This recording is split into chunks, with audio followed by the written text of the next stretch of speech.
ભુજના એકતાનગર મોટાપી રોડ પર આવેલ શાળાના વિદ્યાર્થીઓ અંડરગ્રાઉન્ડ બ્રિજમાં પાણી ભરાવાના કારણે હાલાકીનો સામનો કરી રહ્યા છે. તેનો કાયમી નિવેડો આવે તેવી માંગ અહીંના રહીશો કરી રહ્યા છે.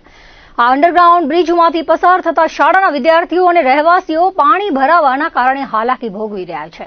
શહેરના મોટાપી રોડ પર આવેલ વાહેદ શાળામાં ભણતા 650 જેટલા વિદ્યાર્થીઓ અભ્યાસ કરી રહ્યા છે. આ વિસ્તારમાં રેલવે વિભાગ દ્વારા અંડરગ્રાઉન્ડ બ્રિજ બનાવવામાં આવ્યું છે. ત્યારથી વરસાદી સિઝનમાં કાયમી પાણી ભરાઈ જાય છે અને હાલમાં બ્રિજ નીચે રોડ તૂટી ગયો છે. અહીં વગર વરસાદે પાણી ભરેલું હોય છે, જેના કારણે શાળામાં ભણતા વિદ્યાર્થીઓને રેલવે પાટા પરથી જવું પડે છે. કોઈ અનિચ્છનીય ઘટના બને તે પહેલા કાયમી નિકાલ લાવવામાં આવે તેવી માંગ શાળાના ટ્રસ્ટી અને એડવોકેટ મોહિનુદ્દીન સૈયદે રેલવે વિભાગ અને વહીવટી તંત્રને જણાવ્યું છે. વધુમાં કહ્યું હતું કે 3-4 વખત સર્વે કરી ગયા છે, પરંતુ મગનું નામ મરી પાડવા તૈયાર નથી. ટોપ લેવલના રેલવે વિભાગના ઇજનેરો હોય છે, છતાં સમસ્યાનો કોઈ ઉકેલ આવતો નથી. વર્ષોથી આ બ્રિજમાં પાણી ભરાય છે.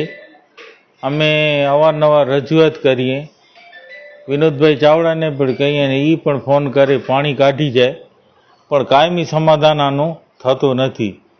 અને એના કારણે વાલીઓ જે આવે એ પ્રિન્સિપાલ છે એમનાથી લડી જાય અને રોજની મગજમારી થાય.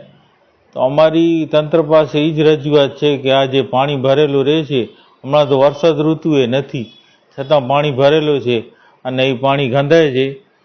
એ પાણીનો પ્રોબ્લેમ કાયમી સોલ્વ કરવામાં આવે એવી અમારી તંત્ર પાસે રજૂઆત છે, રેલવે પાસે. એટલે બાળકો તો અમારી પાસે સંખ્યા હતી 1000 ઉપરની, પણ આ પાણીનો પ્રોબ્લેમ એવા સમય હોય છે કે જ્યારે એડમિશન ચાલુ હોય અને પાણી ભર્યો પડ્યું હોય. એના કારણે હમણાં 400 છોકરાની ઘટ આવી છે, હમણાં 650 છોકરા છે.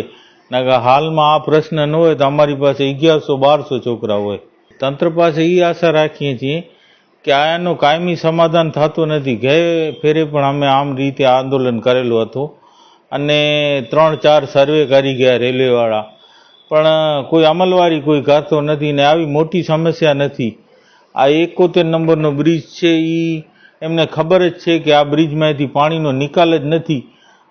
તો પછી એને સરખી રીતે એમને માર્ગદર્શન મેળવીને એન્જિનિયરો, એમના તો બહુ ટોપ લેવલના એન્જિનિયરો છે, આ નાની સમસ્યા છે એ હલ કરી શકે છે. વોર્ડ નંબર 1માં સ્કૂલ આવેલ છે, એમાં વાયદના સ્કૂલ છે, પ્રાઇમરી 1 થી 12 ધોરણ સુધી, અને લોરેન્સ ક્લેન્ટ છે ઇંગ્લિશ મીડિયમ.